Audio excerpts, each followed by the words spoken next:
Friends, I am Aprati. Welcome back to our channel plants space. आज घर के पास में श्री गणेश जी की पूजा थी, वहाँ पर जाना हुआ। गणेश जी के दर्शन किए जो कि बहुत अच्छा लगा, तो सोचा अपने व्यूअर्स को भी दर्शन कराते हैं। भगवान आप सभी की अच्छी अच्छी मनोकामनाएं पूर्ण करें, सारे अच्छे अच्छे कार्य आप सभी के बने। और लड्डू गोपाल जी भी यहाँ पर बैठाए हुए हैं, तो दोनों ही भगवान बहुत ही प्यारे लग रहे थे। जो गणेश जी हैं ये इको फ्रेंडली हैं, मिट्टी के बनाए गए हैं, तो हमारी प्रकृति को भी कोई नुकसान नहीं है।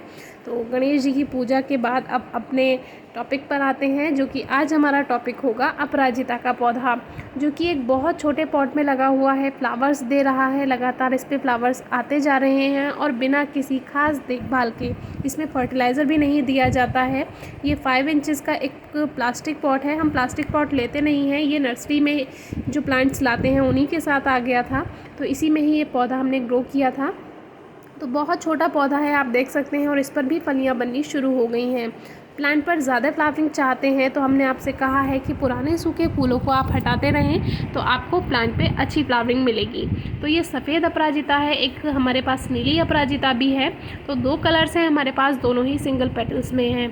तो फलियाँ इस पर 1-2 अभी हम रहने देते हैं, जो ज़्यादा बड़ी हो गई हैं, लेकिन ज़्यादातर हम सूखे फूलों को इस पर से हटा देते हैं। हमारे काफ़ी व्यूअर्स के कमेंट्स आते हैं इसकी पत्तियों को लेकर।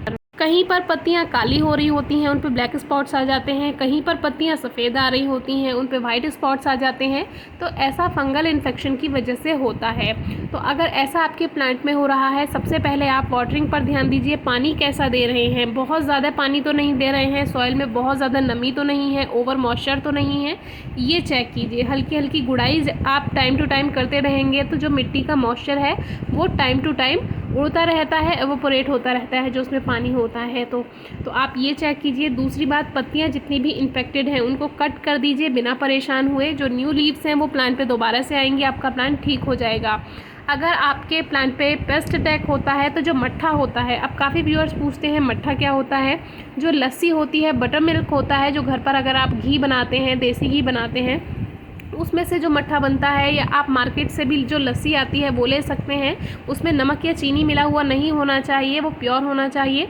उसको आप लगभग, जैसे आप 1 कप वो मट्ठा ले रहे हैं तो उसको कम से कम 7 या 8 गुना पानी में, 7-8 कप पानी में मिक्स कीजिए। 1 कप मट्ठा को 7-8 कप पानी में आप मिक्स कीजिए और उसको आप स्प्रे कीजिए शाम को। ये काम आपको 4-5 दिन तक लगातार करना है, तो पेस्ट अटैक नहीं होता है इससे। और इन्फेक्टेड लीव्स को, जो बेकार पत्तियां हो चुकी हैं, उनको प्लांट से हटा दीजिए। जो न्यू ग्रोथ होगी वो अच्छी होगी, आपका प्लांट बिल्कुल ठीक हो जाएगा। ये कमेंट्स काफ़ी ज़्यादा आते हैं, तो इसीलिए हमने सोचा कि आपसे शेयर करते हैं।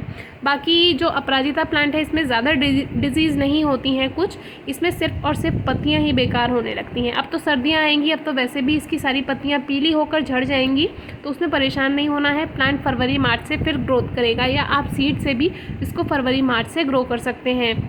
मार्च से लेकर आप इसको अगस्त तक कभी भी ग्रो कर सकते हैं, तो आपको अच्छे फ्लावर्स मिल जाते हैं। अगस्त के बाद जब आप ग्रो करते हैं तो फिर प्लांट धीरे धीरे ग्रोथ कम शुरू कर देता है, तो फिर फ्लावर्स आपको ज़्यादा नहीं मिल पाएंगे। प्लांट तो चल जाएगा जो सीड से ग्रो किया है, लेकिन वो छोटा ही रहेगा। तब तक उसका डोरमेंट सीजन आ जाएगा, यानी कि सर्दियाँ आ जाएंगी, तो फिर प्लांट फ्लावरिंग भी बंद कर देगा, लेकिन हाइट उसकी छोटी ही रहेगी। तो कोशिश कीजिए अगस्त तक आप इसके सीड्स ग्रो कर लें।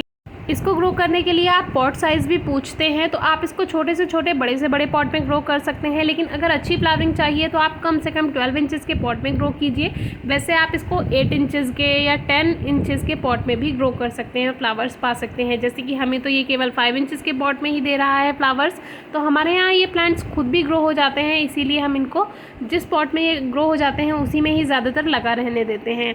कुछ कमेंट्स आते हैं कि हमारा प्लांट फ्लावरिंग नहीं कर रहा है, तो प्लांट को मिनिमम 4 आवर्स की सनलाइट ज़रूर दीजिए, डायरेक्ट सनलाइट। धूप बहुत पसंद है प्लांट को, तो आप इसको डायरेक्ट धूप में रखिए 4 घंटे कम से कम, और ज़्यादा से ज़्यादा आप फुल डे सनलाइट में रख सकते हैं प्लांट को। और हल्की नमी ही दीजिए, ओवर वाटरिंग अच्छी नहीं लगती है प्लांट को, तो ओवर वाटरिंग बिल्कुल नहीं करनी है। और गुड़ाई करके गोबर की खाद आप 25 से 30 दिन में सीज़न में देते रहिए, तभी अच्छी फ्लावरिंग मिल पाएगी। क्योंकि पॉट में इतना ज़्यादा पोषण नहीं मिल पाता है, इसीलिए टाइम टू टाइम फर्टिलाइज़र देना ज़रूरी होता है। अब ये एक प्लांट अलामांडा के पॉट में अपने आप ग्रो हो गया है, तो इस पर भी देखिए कितना छोटा प्लांट है, और इस पर भी फ्लावर आ गया है एक। तो इस तरह से आप छोटे से छोटे, बड़े से बड़े पॉट में ग्रो कर सकते हैं। फर्टिलाइज़र टाइम से देते हैं तो ज़्यादा फ्लावरिंग मिलेगी, क्योंकि ये एक हैवी फीडर प्लांट है। जब आप पॉट में ग्रो करेंगे तो फर्टिलाइज़र तो टाइम टू टाइम आपको देना ही होगा। अब सर्दियों में इस प्लांट की ग्रोथ रुक जाएगी, उसके लिए डिस्क्रिप्शन बॉक्स में आप वीडियो ज़रूर चेक कीजिए। वीडियो अच्छी लगी हो तो ज़रूर बताइए, कोई क्वेरी हो तो पूछिए। Thank you.